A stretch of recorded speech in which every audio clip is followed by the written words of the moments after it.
Hello everyone, I'm Chester44, also known as Fly, and welcome to this Let's Play of In Other Waters. Last episode we went through a new area, the Brine Pools over here. Toxic, dangerous, and the like, but we did find some sort of strange wreck out here. We need to keep exploring and see what else we can find, but we also need to explore to the south. There's these strange pools down here to look at. And I feel like we should probably gather up some more, oxygen sources. Because it's dangerous down there. This is a huge oxygen source that I think we can take for an emergency. And I think we're fine other than that. Alright, let's head down to the brine pools. See what more we can find. Excuse me. Okay, so we know there's a path to the south.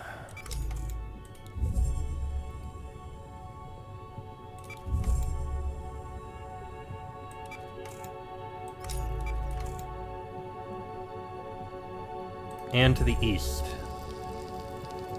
Here. Let's head out here, see what we can find and deal with. The sharp shapes of remains jut out from the pale brine like mountain peaks below clouds. Pale beacons flicker across the lake. What are those? Is there anything out here? I see tall shapes in the dark. There's those.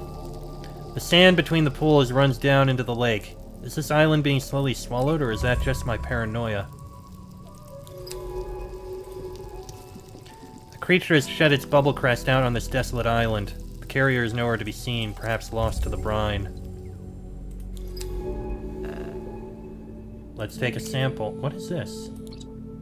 Ah, for the cutter we found. Okay, that's just a mucus bubble, which will be handy. This meager patch of high ground provides a dreamlike respite from the milky waters. Strange creatures call across the lake. I'm seeing this creature take dead remains from the brine pool and decorate itself with them, trophies of shell and bone. A small, smooth carapace sits between the pools, half sunk in the sand. Could this island be a refuge for juvenile creatures? From this small pool at the lake's edge, a pale blue pulse is flashing. I swear I see lights blinking in response out above the brine lake.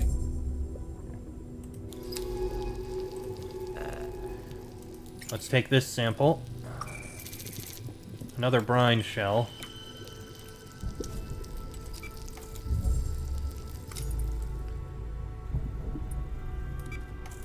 We have an unknown sample here.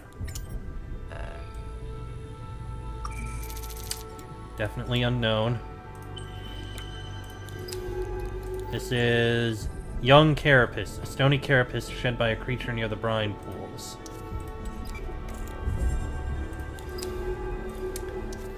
The ocean floor rises back out of the pale brine into a series of rounded pools.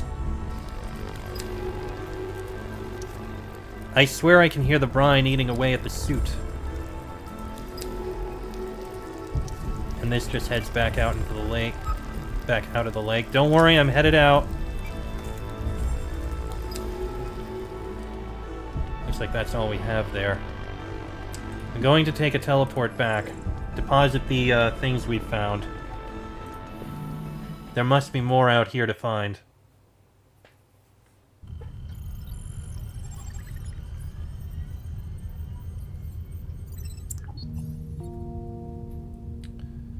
Alright, we'll store this. Mucus bubble and brine shell we at least have. Let's store them here. That'll do. Now, back down to the brine pools. I'm gonna head back up to the, towards the remains of the ship that we found. There was a side path, and then it heads further north.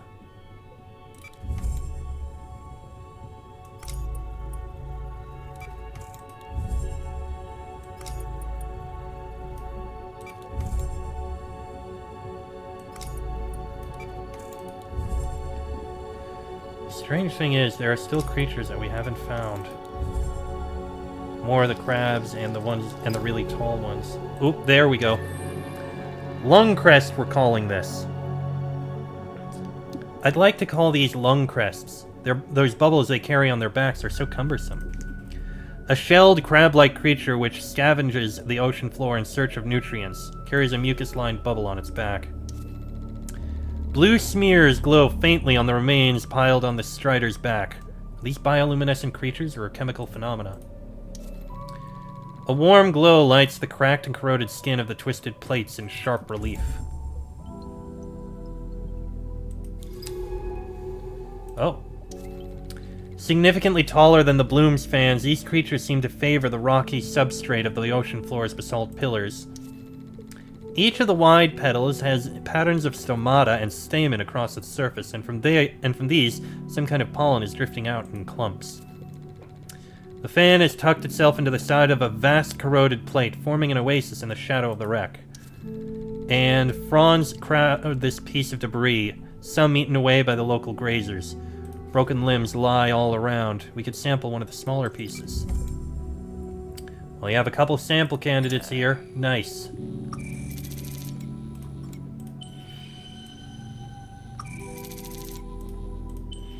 And we have bristly limbs, a piece of a hairy branch taken from a creature. We have another sample candidate up here.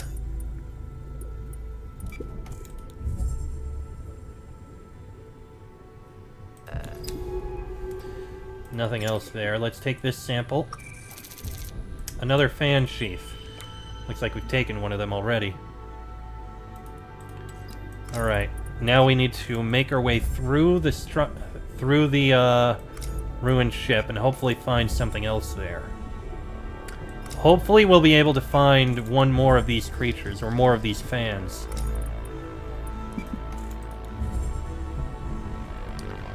And you know what? I am going to speed things up since we've been through here.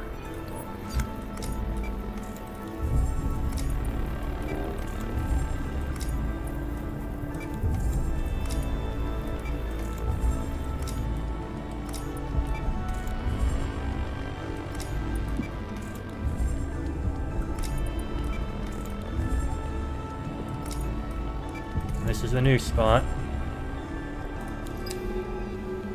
And there is nothing else out here.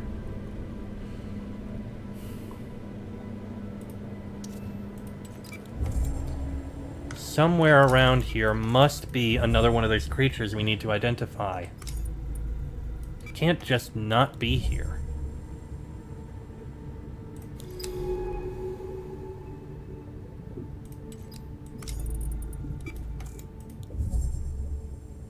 We must have missed it somewhere. Towards the back.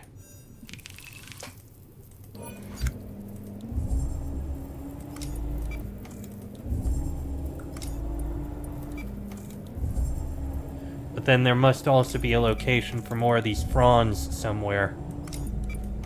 Because I think we've been everywhere we can be in this area.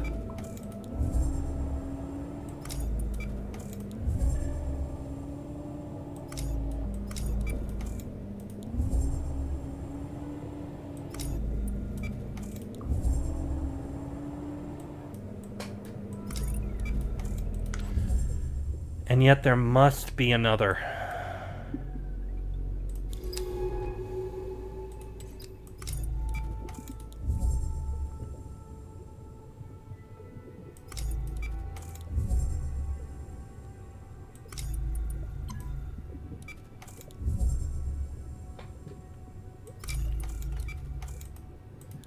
Somewhere walking through this sea, there must be another one that we haven't seen.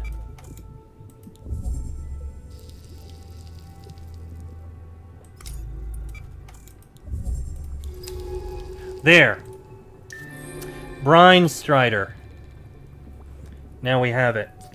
I'll call these mournful creatures Brine Striders. They are walking lanterns, calling out in the dark.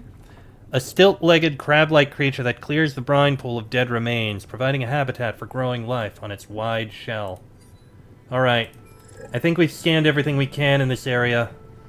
While there are some that we can't identify yet, we at least have some samples.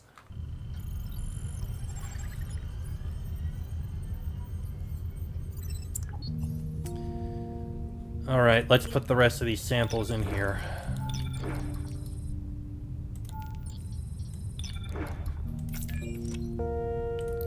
Let's analyze everything we can.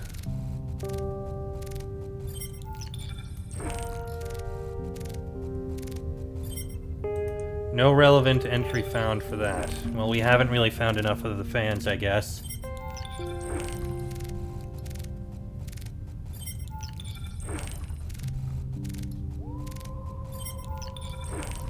And the bristly limb.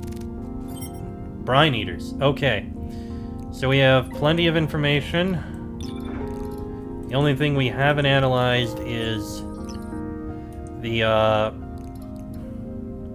fans, because we haven't found enough of them yet. Alright then. Let me just go to the bay for a moment. I'll throw these here and then take them out. Just so that I have everything that I've analyzed on page 1. Now, let's investigate the taxonomy. First up, lung crest. Lung crests resemble large crabs in their basic anatomy, though they are instantly recognizable by the large, multi-chambered bubbles they carry on their backs. The function of these bubbles is unclear, but each individual produces slightly different bubble forms, and individuals have also been observed with their bubbles at different levels of inflation.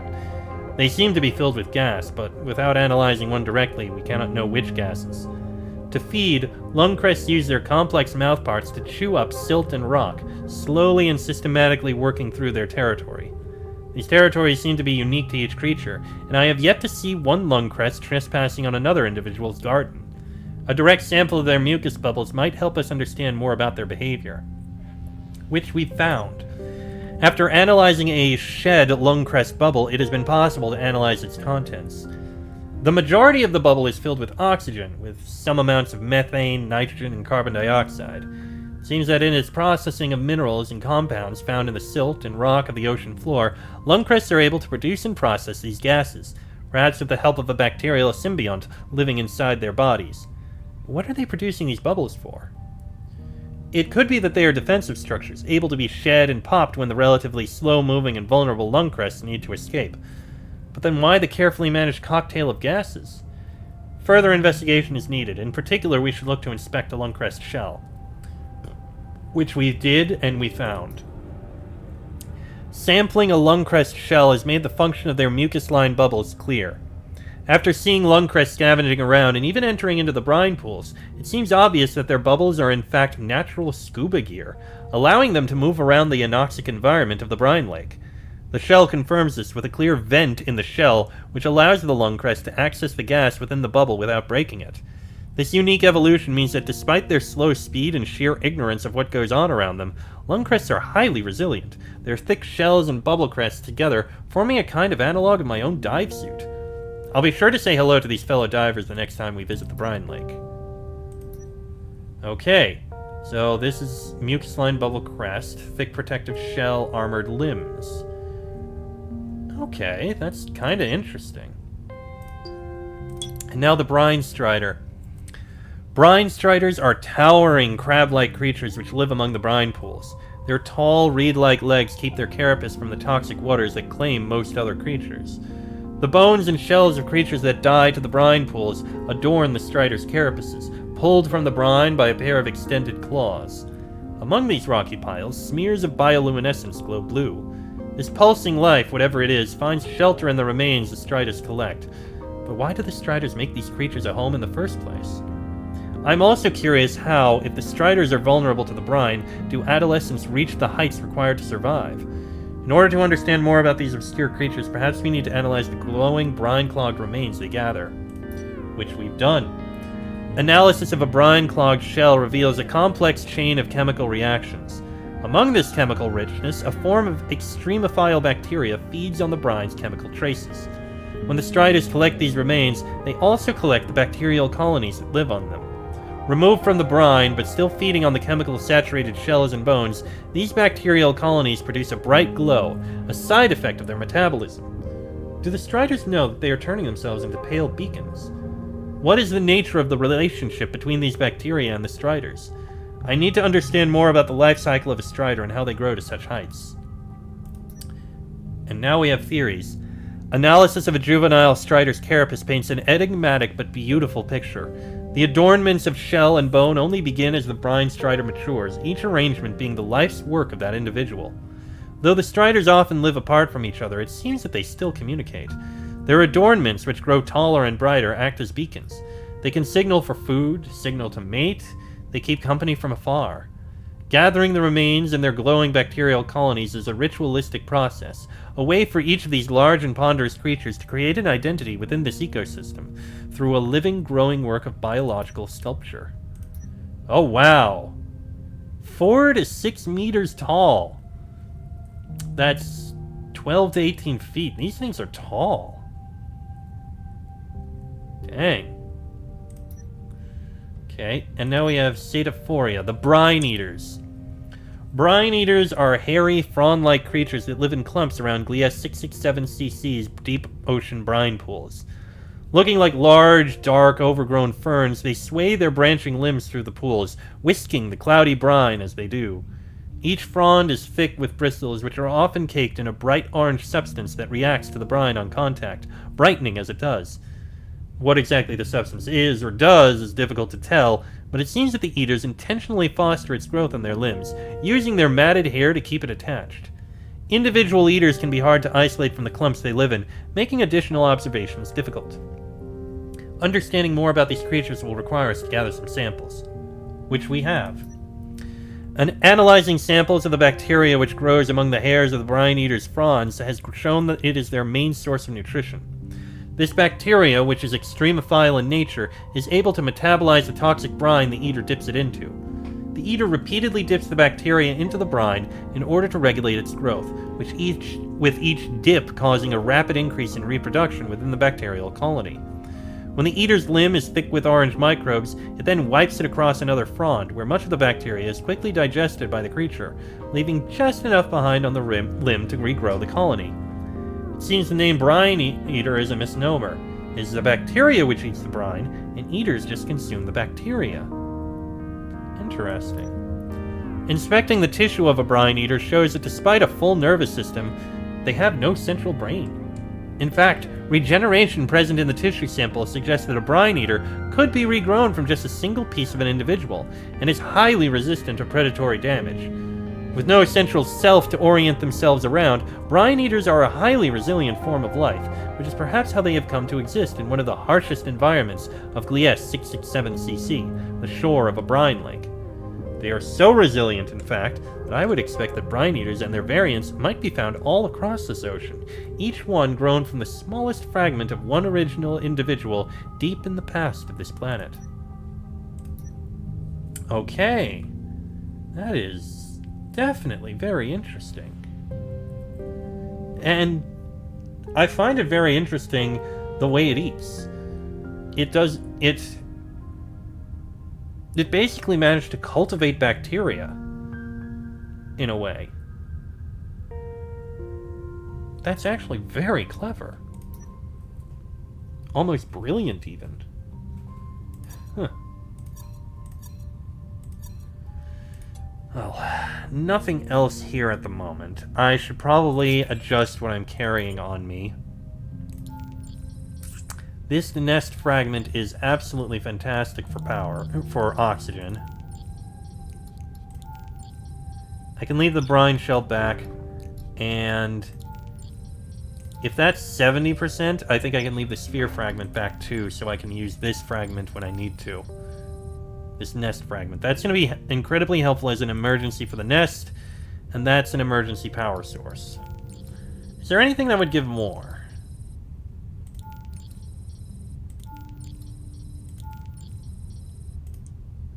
Oh, the young carapace gives me nothing.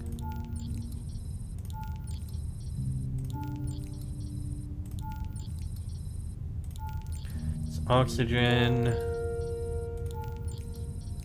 Is there anything I have multiple samples of? That gives 10, 20, and 30. That's a mix.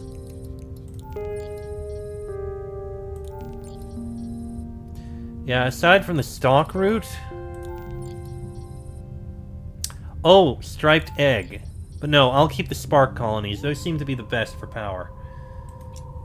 Hello, Shannon. Alright, seems that's all I can explore up here in the Brine Pools. So the next location we have to go is north of the Dust Slopes, all the way up to this one, which we need to find. We have much more to explore and much more to find. Still can't get into there. Well, we might be able to, now that we have the plasma cutter, so who knows. But, right. I'm gonna go ahead and end this episode here. A shorter one, I think, yes, but it seems a good place to pause. Next episode, we head northwest in the deeps and see what we can find. Till then, I am Chester44, also known as Fly. This has been a Let's Play of, In Other Waters, and I shall see you all next time.